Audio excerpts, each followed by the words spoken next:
She was a mother, driving home after a quiet Thanksgiving weekend. Her 2 young sons were half asleep, bundled in the back seat. But within seconds of pulling into the driveway, everything changed. A man with a sawed-off shotgun emerged from the shadows, and what followed would reveal a murder so cruel, so calculated, it would shake a community to its core. But the true horror? It wasn't just the killing, it was who orchestrated it, and why. Before we unravel the twisted truth behind this case, make sure you subscribe to this channel, where we dig deep into real-life stories of deception, darkness, and the disturbing crimes that hide in plain sight. Hit that like button, turn on notifications, and join us as we expose the darkest corners of the human psyche. Now, let's get into it. It was a quiet Sunday evening, November 29, 1992, in the suburban neighborhood of Marietta, Georgia. The Tokars family had just returned from a Thanksgiving trip to Florida. Sara Tokars, a 39-year-old mother, pulled into her garage with her 2 young sons, Ricky and Mike, in tow. The warmth of the holidays still lingered as they prepared to settle back into their routine. But the tranquility was shattered in an instant. As Sara parked the car, a man emerged from the shadows, wielding a sawed-off shotgun. He forced Sara and her 6-year-old son, Ricky, into the front passenger seat, while 4-year-old Mike remained asleep in the back. The assailant took the driver's seat and drove off into the night, ignoring Sara's desperate pleas for their lives. After a few miles, the vehicle veered off into a secluded area. Without a word, the gunman aimed the shotgun at Sara's head and pulled the trigger. The blast ended her life instantly. The car continued until it struck a tree stump and came to a halt. The sudden stop jolted Mike awake, and Ricky, injured from the impact, realized the gravity of the situation. Remembering his mother's teachings, Ricky turned off the ignition, unbuckled his brother, and led him to the nearest house for help. The 2 bloodied and traumatized boys recounted the horror to the homeowner, initiating a chain of events that would unravel a web of deceit and betrayal. Law enforcement arrived at the scene to find Sara's lifeless body slumped over the steering wheel. Initially, the incident appeared to be a botched carjacking. However, investigators quickly noticed inconsistencies. Sara's purse and jewelry were untouched, and there were no signs of theft. The nature of the crime suggested a targeted execution rather than a random act of violence. As detectives delved deeper, they uncovered a troubled marriage. Sara had been seeking a divorce from her husband, Fred Tokars, a prominent attorney and former prosecutor. She had discovered incriminating evidence of his involvement in illegal activities, including money laundering for drug dealers and establishing offshore accounts. Fearing for her safety, Sara had confided in friends and hired a private investigator to gather evidence. Sara's confidant, neighbor Sarah Sutler, revealed that Sara had expressed fear that Fred would harm her to prevent exposure of his criminal dealings. Sara had even secured documents detailing Fred's illicit activities, instructing her private investigator to hold on to them in case anything happened to her. The investigation led to Eddie Lawrence, a business associate of Fred Tokars. Lawrence, facing financial difficulties and indebted to Fred, became a person of interest. Under pressure, Lawrence confessed that Fred had offered him $25,000 to arrange Sara's murder, with the promise of additional funds from her life insurance policy. Lawrence, unwilling to commit the act himself, hired Curtis Rower, a man with a criminal background, to carry out the hit. Rower was apprehended after a tip led police to him. He admitted to being the triggerman but claimed he never intended to kill Sara, stating the gun discharged accidentally during a struggle. However, the evidence and testimonies painted a different picture, a calculated plan orchestrated by Fred Tokars to eliminate his wife and protect his criminal empire. The trials that followed were complex and garnered significant media attention. Curtis Rower was convicted and sentenced to life in prison without parole. Eddie Lawrence received a reduced sentence in exchange for his testimony against Fred Tokars. Fred himself was convicted on federal racketeering charges and later found guilty of Sara's murder, receiving a life sentence without the possibility of parole.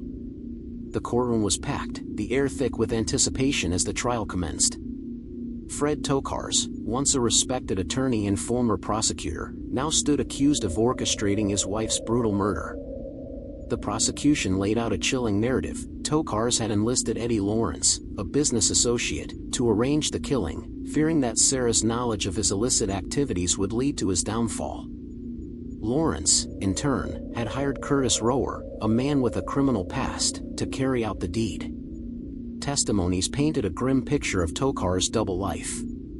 Evidence revealed that he was involved in money laundering operations, using his legal expertise to shield drug traffickers and funnel illicit funds through a web of shell corporations and offshore accounts.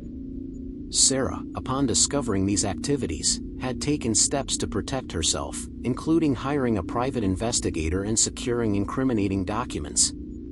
She had confided in friends about her fears, expressing concerns that her husband might harm her to keep his secrets hidden.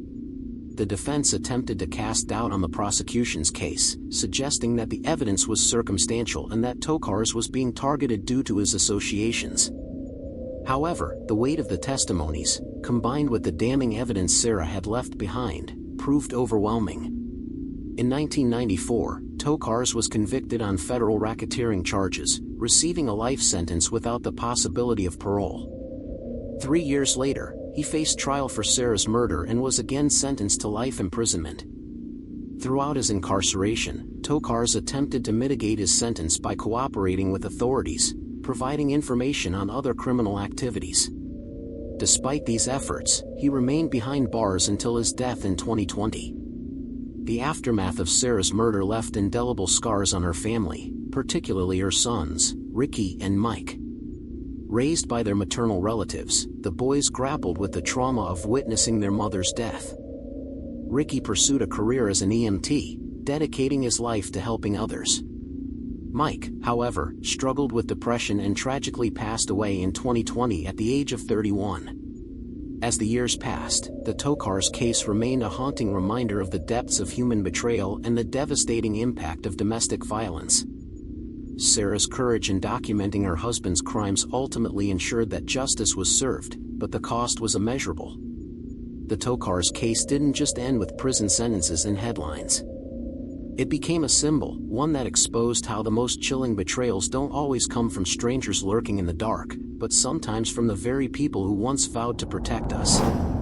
Those who had known Fred Tokars as a rising legal star found themselves asking how such a man could plot the execution of his own wife. A man who had once stood in courtrooms prosecuting criminals had turned out to be orchestrating his own criminal enterprise behind closed doors. His double life was so carefully constructed that, for a while, even those closest to him hadn't seen the cracks. Sara had, though. She had been living under a growing shadow long before the night of her murder. The fear that she expressed to friends, the urgency with which she documented Fred's activities, the way she secured that evidence with a private investigator, all of it pointed to a woman who knew her time might be running out. What makes it even more devastating is that she had been doing everything right. She sought help. She took precautions. And still, she ended up dead, her final moments witnessed by her 2 little boys in the most horrifying way imaginable. Ricky, the older son, carried those memories with him into adulthood. In interviews later in life, he would describe flashes, his mother's cries, the blast of the shotgun, the silence afterward.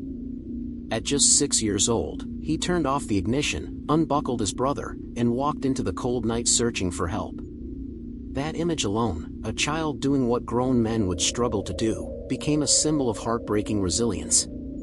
Though he went on to live a life of purpose, becoming a first responder and working as an EMT, Ricky made it clear that what happened to him that night never really left. It shaped everything. His understanding of danger, of safety, of trust, it was all framed through that single traumatic event. And while he tried to channel that pain into helping others, it was still pain. The kind you can't just walk away from. Mike, the younger brother who had slept through most of the ordeal, also struggled in silence. Though he was shielded from the graphic details of his mother's final moments, the loss of a parent under such violent circumstances has a way of leaving wounds no one else can see. He drifted through life quietly, avoiding the spotlight his family's story had earned. But in 2020, nearly 3 decades after the murder, Mike passed away unexpectedly. The pain of the past, many believe, had followed him all the way to the end. Sara's family, especially her sisters and her parents, became advocates for victims of domestic abuse. They used her story as a rallying cry to highlight how abuse doesn't always look like bruises and black eyes. Sometimes, it's psychological. Sometimes it's hidden behind financial control, isolation, or threats whispered in private. Sara had faced all of it. She had been trapped in a marriage that looked fine from the outside but was, in reality, a pressure cooker of fear and manipulation. Over time, the case prompted changes in how authorities and family courts viewed domestic violence, especially in high-income households, where victims were often dismissed because of their seemingly stable lifestyles. Sara's murder shattered the illusion that abuse only happened to a certain kind of woman. It exposed the terrifying truth that anyone, no matter how educated, how wealthy, how connected, could be a victim. And it left lingering questions. How did Fred Tokars manage to continue laundering money undetected for so long? How many others were complicit, or at the very least, willfully blind? His cooperation with authorities after his conviction led to the exposure of more criminal networks, but to some, it felt like an insult, his way of buying comfort on the inside, while the woman he killed was buried, and the children he orphaned were left to grow up without answers. In prison, Tokars reportedly lived in fear. Not of retribution from inmates, but of the legacy he could never escape. Every time his name was brought up, it was tethered to Sara's murder. Every time his story was told, it began not with his success, but with his downfall. He died in 2020, the same year his son Mike passed, after suffering from a degenerative illness while serving a life sentence. There were no public memorials for him. No mourning community. No legacy of respect. Just a long trail of destruction and a name that had become synonymous with betrayal. But Sara's name lived on differently. Through advocacy. Through the work of her family. Through the courage she showed in trying to expose the truth, even when she knew it might cost her everything. And through Ricky, who has continued to speak when he can, reminding people of the strength his mother showed, not just in her final moments, but in the months leading up to them, when she stood her ground and fought quietly, methodically, for a way out. Sara Tokars was more than just a victim. She was a mother, a sister, a friend. She was someone who saw the monster behind the mask and did everything she could to bring it into the light. She didn't survive to see justice, but because of her, justice came anyway. And maybe that's the part that stays with you the most. Not the gunshot. Not the courtroom. But the woman who, even when surrounded by danger, never stopped fighting. The woman who left behind just enough evidence to unravel an empire. The woman who saw the storm coming, and left behind a map. If this story gripped you like it did us, make sure to subscribe to this channel, where every day, we dive deep into the real-life horrors that shake the world to its core. Don't forget to like, comment, and share, it helps more truth seekers find us. And hit that notification bell, so you never miss the next chilling story. Until then, stay curious, stay cautious, and remember, evil often wears a familiar face. I emphatically deny any involvement in my wife's murder. I became very depressed. I started to think of the lifestyle that I was losing. Not only my wife, but my whole lifestyle.